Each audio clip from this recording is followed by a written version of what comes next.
Welcome to my channel Science with Mosmi. Let's start our chapter. Today we are going to start NCERT textbook of Science class 5th chapter 17 part 3rd Across the Wall. If you like the video then please subscribe my channel, like and share it, press the bell icon so that you can get the latest chapter uploaded by me. So let's start Across the Wall part 3rd. अभी तक हमने discuss किया कि Indian express की reporter आकर एक basketball team, girls basketball team का interview ले रहे हैं जो कि बहुत ही छोटी खानदान से आए हैं और छोटी एरिया से, जिनके मम्मियाँ ऐसे कि दूसरे घर में काम भी करते हैं और कोई ज़्यादा पैसे वाला नहीं है, कोई ज़्यादा पढ़ाई वाला नहीं है। ऐसे ही मम्मी पापा के बच्चे हैं जो कि अपनी ही एफर्ट से आगे बढ़ रहे हैं, अपनी ही मर्जी से, और अपना फुलेस्ट टैलेंट दिखा रहे हैं। तो फिर ऐसे बच्चों का इंटरव्यू लेकर हम सभी को बहुत इंस्पिरेशन मिल रहा है। तो फिर देखते हैं आगे हमारे लिए कुछ क्वेश्चंस है, आइए डिस्कस करते हैं। What would happen if girls are not allowed to play games, to study और do other works of their choice. अरे क्या होता अगर गर्ल्स को गेम्स खेलने के लिए, स्टडी करने के लिए या फिर ऐसे ही अपनी चॉइस का काम करने के लिए अलाउ नहीं किया जाता। मेरे हिसाब से देखिए, the society contains girls and boys equally, so boys and girls both are important for the development of our society.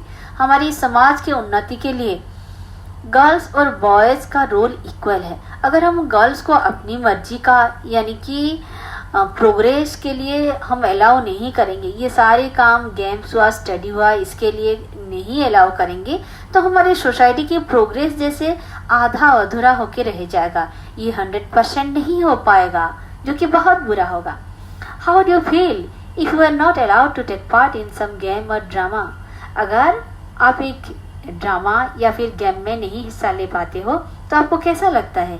तो फिर हमको अगर नहीं ले पाते, हमको ये मन करता है काश हम ले पाते और अपना टैलेंट भी दिखा पाते। अगर नहीं कर पाते तो खुद को थोड़ा सफोकेटेड जैसे महसूस होता है कि काश मैं कर पाता, ऐसा बोल के। Have you heard of any women player? Name them and the games they play. तो फिर कुछ वुमेन प्लेयर के नाम बताओ और वो कौन कौन सा खेल खेलते हैं।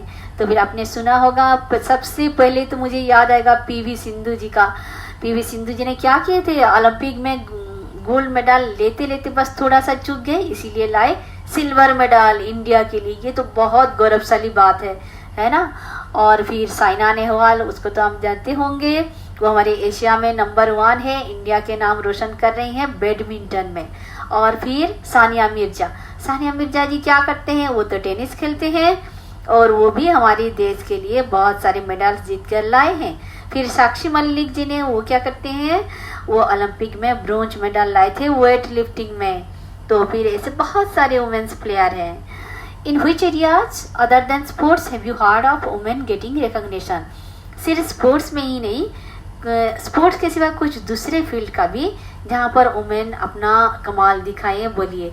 तो फिर मुझे सबसे पहले याद आएगा किरण बेदी जी का। किरण बेदी जी आपको पता है IPS ऑफिसर है, जिन्होंने पुलिस लाइन में अपना कमाल दिखाए, लड़कों से कुछ भी कम नहीं, बस लड़ पड़े सबको जस्टिस दिलाने के लिए और मुजरिम को हाजिर करने के लिए। तो ऐसे ही है इंदिरा अनूई, जो कि पेप्सी के CEO हैं। अगर हम ढूंढेंगे तो बहुत सारे फिर ऐसे जिनको लेके हमको खुद को गर्व महसूस होता है, अरे हाँ हमारी वुमेन्स कितने हायर पोजीशंस में है। Are the women less known than man? क्या ये लड़कों से कुछ कम है? बिल्कुल भी नहीं, क्योंकि उन्होंने ये सारे गर्ल्स ने, वुमेन्स ने अपनी फर्ज बहुत अच्छी तरह निभाया है, अपनी ड्यूटी बहुत अच्छी तरह कमाल के साथ किया है। How do you find the world to be if girls never got a chance to take part in games, drama और dance? How do you feel if such a thing happen to boys? कि अगर लड़कियों को कभी chance नहीं दिया जाए कि गेम्स, ड्रामा या डांस करने के लिए, तो आपको कैसा लगेगा? और how do you feel if such a thing happens to boys? और अगर बॉयज को कभी ऐसा किया जाए तो आपको कैसा लगेगा? इस तरह की एक फर्स्ट वाला जो क्वेश्चन था उसी का मैंने जवाब दे चुकी हूँ।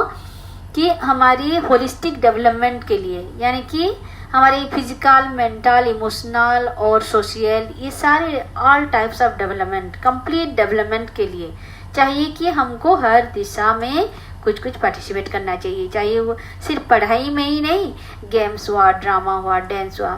तो फिर सिर्फ बॉय गर्ल्स ही नहीं, अगर बॉयज़ को भी ये सारे बैन कर दिया जाए तो फिर वो अच्छी बात नहीं रहेगी, क्योंकि इंसान के लिए अपना कंप्लीट डेवलपमेंट चाहिए और इसके लिए ये सब जरूरी है। Do you know of any woman और girl who you would want to be like when you grow up? Think of names other than a film actor और ए मॉडल। तो फिर आप ऐसे किसी वुमेन के बारे में सोचो या फिर गर्ल के बारे में सोचो जिसके जैसे आप उनको रोल मॉडल बना के रखे हो कि मैं बड़े होने से इनके जैसे बनना चाहूँगी। वो तो आप अपने हिसाब से चूज कर सकते हैं। कोई कल्पना चावला, कोई सुनीता विलियम्स, कोई बचेंद्री पाल, कितने बड़े बड़े और अच्छे अच्छे मेहनती वुमेन सारे कितने रेपुटेड है। तो फिर अपनी चॉइस की हिसाब से बना लो उनको रोल मॉडल और उसी हिसाब से अब लग जाओ अपनी ड्यूटी करने के लिए, ठीक है। तो फिर व्हाट नेक्स्ट, इससे आगे क्या? आफरीन कहती है, I just want to say that if you have some dreams for yourself give your best to fulfil them. Afreen कहती है, मुझे तो बस इतना ही कहना है कि अगर आपका भी कोई सपना है तो फिर आप उसके लिए अपना बेस्ट एफर्ट दे दो, अपनी मेहनत करो फुल दम से और देखो कि क्या रिजल्ट आता है और अपना एम जो है उसको अचीव करो ताकि आपको खुशी लगे। खुशनूर क्या कहती है, if you have a wish और ए ड्रीम, अगर आपका एक विश है या फिर कुछ ख्वाहिश है, have courage to speak about it, आप उसके बारे में खुल के बातें करो। If you don't do this now you may regret later, अगर आप अपना मत व्यक्त नहीं करेंगे तो फिर शायद बाद में जाकर आपको पछताना ना पड़े। तो फिर इसीलिए अपनी ड्रीम को हमेशा कभी भूलना नहीं है और उसको आंखों के सामने रखना है, हर मोमेंट उसी के राह को जाना है। Whatever we are doing we should never forget to chase our aim. We said the newspaper wrote about all of you. तो इंडियन एक्सप्रेस के रिपोर्टर लोगों ने कहा कि हमने न्यूज़पेपर में आपके बारे में बहुत सारी बातें लिखा। Now students will read about you in this book, how do you feel? और अब तो आप लोगों के बारे में बुक में भी छपेगा और सारे पढ़ेंगे, तो आपको कैसा महसूस हो रहा है? तो आफरीन बोल रही है, we are so happy about it that we have no words to explain our happiness. We now feel we must play even better to make our area and our country famous। तो फिर ये बात सुनकर आफरीन अपना मत व्यक्त कर रही है कि अरे उसको तो मुंह में सारी वर्ड्स कम पड़ रहा है, कैसे अपना खुशियाँ वो व्यक्त करे कि, और इसके लिए और वो इंस्पायर्ड हो गई है और सोच रही है कि हम जितना अच्छा खेल रहे हैं इससे कहीं गुना ज़्यादा अच्छा खेलने की कोशिश करेंगे ताकि हम अपना एरिया का, अपना कंट्री का नाम और भी रोशन कर पाए। इससे हमें बहुत खुशी होगी। बस ऐसे ही हम रहना चाहिए हम सबके मन में। ऑल गर्ल्स, और सारी गर्ल्स इकट्ठा मिलकर बोले, yes this is our wish too. सब हाथ मिलाकर एकजुट होकर बोले, अरे हाँ, हम सबका यही विश है कि हम अपना देश का, हमारा एरिया का नाम रोशन करें। बस यही हमारा ड्रीम है। तो इसी के साथ हमारा ये इंटरव्यू खत्म होता है। देखते हैं कि अब कोच सर के बारे में थोड़ा जान लेते हैं। The coach who made this team, कि जिन कोच ने ये टीम बनाई वो है नूर खान टोल्ड अस। उन्होंने कहा कि this part of Mumbai is very crowded. Mumbai का इसी पार्ट जहाँ जिस एरिया में ये बास्केटबॉल डेवलप किए हैं, ये लड़कियों ने टीम डेवलप किए हैं, तो फिर ये बहुत ही क्राउडेड एरिया है, यानी कि जनसंख्या बहुत है। This is the only playground in this area, इसीलिए इस एरिया में ये एक ही प्लेग्राउंड बचा पड़ा है। This is our small Bachchu Khan playground, और ये इसका नाम है Bachchu Khan playground. A person name Mustafa Khan use to live in our area, everyone was afraid of him. इसी एरिया में बहुत दिन एक मुस्तफ़ा खान नाम के एक आदमी रहते थे, तो फिर everyone was afraid of him, सब उनको बहुत डरते थे। But childrens were very fond of him, पर बच्चों उन्हें बहुत प्यार करते थे। So everyone started calling him Bachchu Khan, तो फिर उनको मुस्तफ़ा खान के जगह, क्योंकि वो बच्चों से बहुत प्यार करते थे इसीलिए उनको बच्चू खान कहने लगे। There was no ground then, उसी टाइम इस एरिया में बिल्कुल एक भी ग्राउंड नहीं था। It was just muddy land, तो फिर ये तो जैसे एक बैरन लैंड, मडी लैंड, यानी कि जो कि खेलने लायक नहीं है, ऐसे ही खुला ग्राउंड होके पड़ा था। Bachchu Khan used to train children to play, और उसी जगह पे बच्चू खान बच्चों को ट्रेनिंग देने लगे खेलने के लिए। वेयर अमंग दो चिल्ड्रन, और ये जो नूर खान है उन्हीं में से एक चिल्ड्रन में से एक है जो कि बच्चू खान से सीखे हैं। It is because of Bachchu Khan devotion and training that players from this area are able to compete with the team of other countries.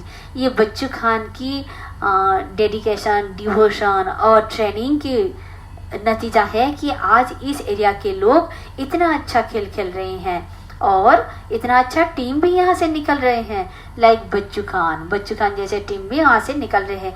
I have trend the children of this area, वो बोल रहे हैं कि मैं इस एरिया के बहुत सारे बच्चे को ट्रेनिंग दी हूँ। Today our team has some who play at the international level, आज हमारी टीम इसी लेवल के पहुँच गया है कि इंटरनेशनल खेल भी खेल रहा है, सम इंटरनेशनल लेवल पे खेल रहा है, अपना देश का नाम ऊंचा कर रहा है। Some have been even won the Arjuna award, और यहाँ पर सीखे हुए बहुत से खिलाड़ी ऐसे हैं जो कि अर्जुन अवार्ड भी जीत चुके हैं।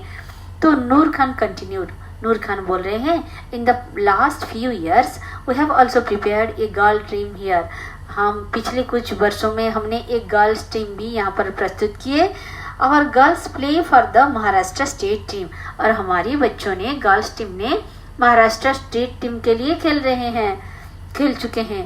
They practise well with good discipline, वो आते हैं और बहुत ही अच्छे डिसिप्लिन के साथ यहाँ प्रैक्टिस करके जाते हैं। Our girls and boys come from different types of family, यहाँ हमारे जो बॉयज़ और गर्ल्स आते हैं वो अलग अलग बैकग्राउंड से होते हैं, अलग अलग प्रकार की फैमिली के से होके आते हैं। Some are from poor family, poor homes, some from richer, some study in Urdu medium and some in English, but once they come here they all make it in. तो फिर वो बोलते हैं ये केलपड़िया जो आप देख रहे हैं भैया, यहाँ पर हर प्रकार के फैमिली से बच्चे आते हैं। जैसे कोई बहुत गरीब परिवार से आते हैं, कोई रीच परिवार से आते हैं, कोई उर्दू मीडियम के पढ़े हुए आते हैं, कोई इंग्लिश मीडियम के पढ़े हुए आते हैं। पर एक बार सब यहाँ आ जाए ना तो भूल जाते हैं कि किसका बैकग्राउंड क्या है, और सब एक ही टीम के हिस्से जैसे हैं, ऐसे ही खेलने लगते हैं। कितनी अच्छी बात है, ऐसे ही टीम स्पिरिट रहना ही चाहिए, तभी जाकर हम जीत के और टीम को ले जा पाएंगे। Think and write. The newspaper report said Afsana had jumped over the wall, the gender wall that her mother had put up for her. तो फिर न्यूज़पेपर वालों ने ये अपनी रिपोर्ट में लिखा कि अफसाना है जम्प्ड ओवर द वॉल। तो फिर ऐसे ही हेडलाइंस आता है ना कि अफसाना वो बाउंड्री को, वो औकात को, वो परिसीमा को पार कर चुकी है। तो वो जो वॉल कौन सा वॉल है, वो दीवार कौन सा दीवार है, the gender wall that her mother had put up for her. एक लड़की हो बोल के उसके मदर ने जो जेंडर वॉल बना के रखे थे, यानी कि तुम लड़कों की तरह नहीं खेल सकते बोल के जो मन में जो एक था वो अब नहीं रहा, वो सब सीमा वो पार कर चुकी और आगे बढ़ चुकी, यानी कि वो कमाल दिखा चुकी, लड़कों से वो कुछ कम नहीं। Think and right in your words what was this wall. तो फिर आप अपनी लैंग्वेज में लिखिए कि ये वॉल क्या है। What do you understand by gender bias. तो फिर ये वॉल है लड़कियों के लिए, हम सोचते हैं ये ऐसा नहीं कर पाएगी लड़कों जैसे, इसको तो सिर्फ इतना ही करना आता है, इसका इतना स्ट्रेंथ कहाँ, इससे ये नहीं हो पाएगा। पर ऐसी बात नहीं है, जो काम लड़के जैसे खेल सकते हैं लड़कियां भी ऐसे ही खेल सकते हैं, यही होता है ये वॉल। और ये जेंडर बायस नाम की एक चीज आपको पता है, जेंडर बायस का मतलब होता है, हम सोचते हैं ना कि ये लड़कियों का काम है, ये लड़का का काम है, बाहर घूमना फिरना मार्केटिंग करना लड़कों का काम है, घर में रहकर घर का काम करना लड़कियों का काम है, ऐसे बहुत सारी बातें हमारे मन में बनाए हुए हैं। तो इसे कहते हैं जेंडर बायस। बायस मतलब जो कि एक्चुअली नहीं है, और ये हमारे मन गढ़न ये सब लॉज है। तो फिर ऐसा नहीं होना चाहिए। ऐसा कुछ काम नहीं है कि ये लड़की वाला काम है, ये लड़का वाला काम है। तो फिर सबका अपना अपना चॉइस होता है कि कौन क्या काम करना चाहते हैं। तो फिर इस चैप्टर में हमने क्या सीखा? तो what we have learned, should games for boys and girls be different? क्या बॉयज और गर्ल्स के लिए अलग अलग खेल होना चाहिए? Think and write what you feel. आपको क्या लगता है? मेरे हिसाब से तो बिल्कुल भी नहीं लगता है। बॉयज और गर्ल्स जब दोनों एक ही इंसान ही है तो फिर खेल के बारे में अलग अलग क्यों? वही खेल जो बॉयज खेल सकते हैं वो गर्ल्स भी खेल सकते हैं। कोई अलग खेल होने की जरूरत नहीं है। If you are made the leader of a team, how will you prepare your team? अगर आपको एक टीम का लीडर बना दिया गया तो आप अपनी टीम को कैसे प्रिपेयर करेंगे? अरे वाह, अगर लीडर बन जाते हैं तो फिर आपकी रेस्पॉन्सिबिलिटी बहुत सारे बढ़ जाते हैं, क्योंकि आपको सिर्फ खुद के लिए नहीं खेलना है, हमेशा सोचना है कैसे किसका क्या खामियां हैं और किसका क्या खूबियां हैं। You have to recognize the strength and weaknesses of each team member and support them. आपको किसका क्या खूबी है और किसका क्या खामियां हैं ये को पहचानना होगा। उसी हिसाब से उसको आपको डायरेक्ट करना पड़ेगा, सपोर्ट करना पड़ेगा।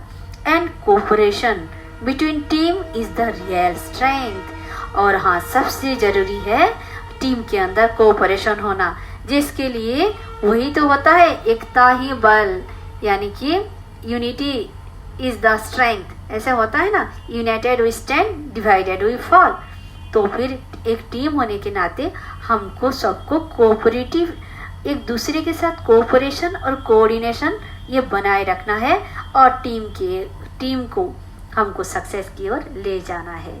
ऐसे कहते हैं team spirit. So to support each other, to understand each other. और इसी के साथ हमारी ये चैप्टर खत्म होता है। हमने बहुत सारी बातें सीखी। Okay, thank you. Thanks for watching my video. If you like the video, then please subscribe the channel, press the bell icon so that you can get the latest chapter uploaded by me. With this, we complete our chapter. Thank you.